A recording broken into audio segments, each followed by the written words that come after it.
Look at it, या क्या समझते हैं मुजाहिद साहब, what kind of primitive unintelligent, ये एक्चुअली शर्म के अलावा और गुस्सा भी आता है। जम्मू कश्मीर में सुरक्षा बलों को एक और बड़ी सफलता मिली है। जम्मू कश्मीर के सीमावर्ती जिले पुंछ और राजौरी के पास नियंत्रण रेखा यानी कि एलओसी पर भारत में घुसपैठ की कोशिश कर रहे एक पाकिस्तानी को दबोच लिया गया। अगर आप ये देखें कि ये कहा जाता है अब इंडिया की तरफ से कि जो द न्यू इज नॉर्मल, कि जो अब नई जो उनकी पॉलिसी है वही नॉर्मल है, जिसमें कुछ भी अगर कश्मीर के अंदर हुआ तो पाकिस्तान पर हमला किया जाएगा। जानकारी ये दी गई है कि मोहम्मद आरिफ जैश ए मोहम्मद के 4 आतंकवादियों के एक ग्रुप को गाइड कर रहा था और सुरक्षा बल अलर्ट थे। सतर्क सेना के जवानों ने उसे देखते ही दबोच लिया और गिरफ्तार किया। इंडियन आर्मी है वो जिस तरह ऑपरेशन करती है कश्मीर के अंदर, या जिस तरह वो कश्मीर में अभी तक इंगेज कर रहे हैं, वो इजराइल से बोरो की गई है। यहाँ पर जितनी भी टेररिस्ट ऑर्गेनाइजेशंस हैं, ये साबित हो गया है कि ये सारी जमातें जो हैं ये पाकिस्तान मिलिट्री एस्टेब्लिशमेंट से लिंक्ड हैं, उनके पैट्रोनेज के अंडर काम कर रही हैं। लेकिन अगर कोई प्रॉपर प्रूफ मिल जाए, जैसे कि लेट्स सपोज उन्होंने आज अभी अरेस्ट किया है, ये अब ये देखें कि वो एक बूट्स ऑन द ग्राउंड है, इस वक्त बूट्स ऑन द ग्राउंड है। पहले वो सर्जिकल स्ट्राइक्स हुए, उसके बाद फिर बहावलपुर में जाके जहाज अंदर तक गए और उन्होंने बमबारी की, और इस दफा ड्रोन्स और मिसाइल्स के जरिए हुआ। What is next?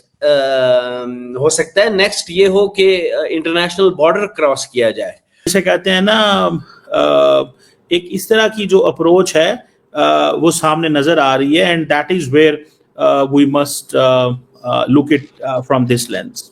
जय हिंद दोस्तों, साविराव 29 चैनल में आपका स्वागत है।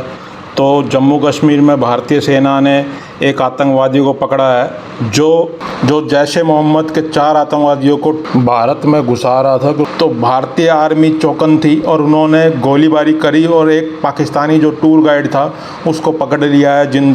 क्योंकि पाकिस्तान कुछ ना कुछ कश्मीर में करना चाहता है, क्योंकि आसिम मुनीर ने भी अभी कराची में जो लेक्चर दिया था, तो कुछ ना कुछ होगा।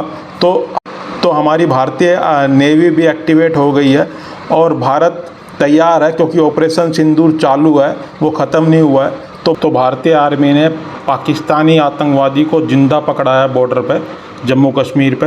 ये सुन पाकिस्तान की चीखें निकल गया कि भारत अब दोबारा हम पे हमला करेगा। सिंदूर ऑपरेशन चालू है और सिंदूर 2.0 अब चालू होगा, जिससे पाकिस्तान की चीखें निकल रही हैं। चलो वीडियो को स्टार्ट करते हैं। धन्यवाद। अगर आप ये देखें कि ये कहा जाता है अब इंडिया की तरफ से कि जो द न्यू इज नॉर्मल, कि जो अब नई जो उनकी पॉलिसी है वही नॉर्मल है, जिसमें कुछ भी अगर कश्मीर के अंदर हुआ तो पाकिस्तान पर हमला किया जाएगा।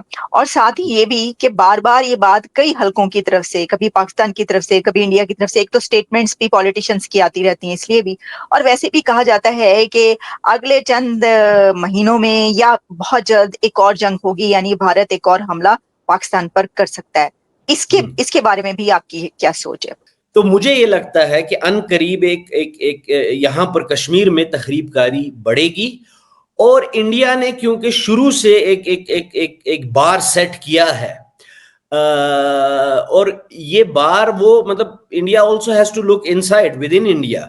अगर आपने एक बार सेट किया है, अपने लोगों को एक बार सेट करके दिखाया है, तो आपको हर दफा उस बार से थोड़ा ऊपर जाना पड़ेगा। और यही चीज है कि पहले वो सर्जिकल स्ट्राइक्स हुए, उसके बाद फिर बहावलपुर में जाके जहाज अंदर तक गए और उन्होंने बमबारी की, और इस दफा ड्रोन्स और मिसाइल्स के जरिए हुआ। What is next?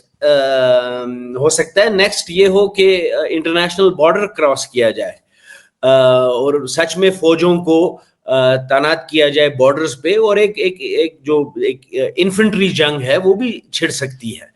अब इसमें यही देखना है, क्योंकि इंडिया के पास और कोई चारा नहीं है। अब India has to react, it has set this bar for itself. अब देखना यह है कि पाकिस्तान इस पे रिएक्ट क्या करेगा। अब अगर हिंदुस्तान में या दुनिया में पाकिस्तान के पास तो, sir sorry to cut you, Pakistan के पास तो वो एक है ना, इसका वो कहते हैं कि एटमी धमाका बिल्कुल है। और मुझे लगता है कि उनके, देखें, हिंदुस्तान के पास खोने के लिए बहुत कुछ है। पाकिस्तान के पास खोने के लिए बहुत कम है, और अगर वो कश्मीर खो देते हैं तो उनका वजूद जो है वो बहुत ज्यादा मुश्किल में आ जाएगा। देखें क्योंकि बहुत सी जो है वो इंफॉर्मेशन या फिर न्यूज़ जो है वो सुनने में आ रही है कि इसराइल और इंडिया जो है वो मिलकर पाकिस्तान के खिलाफ अटैक की तैयारी करने जा रहे हैं। देखिए, इसमें थोड़ा सा आपको समझ होनी चाहिए कि इंडिया और इजराइल की बड़ी कुर्बत है, बड़े अच्छे मरासम हैं, और ख़ास तौर पे ये जो 12 डे वॉर हुई है ईरान और इजराइल की, इसमें ज़ाहिर बात है पता ये चला है कि इंडिया ने एक मुकम्मल सपोर्ट दी इजराइल को। गो के उन्होंने टेलीफोन किया था जो हैं उनको, ईरानी प्रेसिडेंट को, लेकिन इवन देन उन्होंने एक पोजीशन सामने आई है इंडिया की, और वो पोजीशन ये है कि भाई हमें ताल्लुकात इजराइल से ज़्यादा करीब रखने एज कम्पेयर टू ईरान, पहली बात। दूसरी बात इसमें यह है कि आपको पता है कि प्राइम मिनिस्टर मोदी और प्राइम मिनिस्टर नेतन्याहू जो हैं दे आर वेरी क्लोज, और आपको याद होगा कि जब इजरायली प्राइम मिनिस्टर ने हमला किया ईरान के ऊपर, तो almost the only country to home they called it was India. उन्होंने सबसे पहले इंडिया को ही कॉल की और उन्होंने उनसे बात की और उनको बताया कि हमने, इसी तरह इजराइल के फॉरेन मिनिस्टर ने भी डॉक्टर जयशंकर से बात की और उनको बताया। और इसमें अगर देखूं कि अगर इसको थोड़ा सा और एक्सप्लेन करने की कोशिश करें तो यू मस्ट अंडरस्टैंड कि एक मिलिट्री जो रिलेशनशिप है वो भी भारत और इजराइल के बीच में ज़रूर मौजूद है, ठीक है। और उसमें अगर आप ये देखें कि इस रिलेशनशिप के अंदर जो इंडिया जो है उसने बहुत सारा जो मिलिट्री हार्डवेयर इजराइल को दिया वो इस जंग में इस्तेमाल हुआ ईरान के खिलाफ, और ईरान जो हमले करता था उसका दिफा इंडियन मेड वेपन्स करते थे, और ये चीज़ भी सामने आई। और दूसरा ये है कि वो जैसे कहते हैं ना, इंडिया और इजराइल की जो कुर्बत है वो बताने की ज़रूरत नहीं है। इन बहुत सारे जो इंडियन हमारे दोस्त हैं वो कहते हैं कि हमें फॉलो करना है इजरायली मॉडल इन गज़ा। जो इजरायली मॉडल गज़ा के अंदर है उसे हमने कश्मीर के अंदर फॉलो करना चाहिए। तो वो एक ये अप्रोच भी मौजूद है, और वो कहते हैं कि ये जो इंडियन आर्मी है वो जिस तरह ऑपरेशन करती है कश्मीर के अंदर, या जिस तरह वो कश्मीर में अभी तक इंगेज कर रहे हैं, वो उसमें ये तासुर दिया जा रहा है कि ये जो अप्रोच है ये जो ख़ास तौर पे वो इजराइल से बोरो की गई है।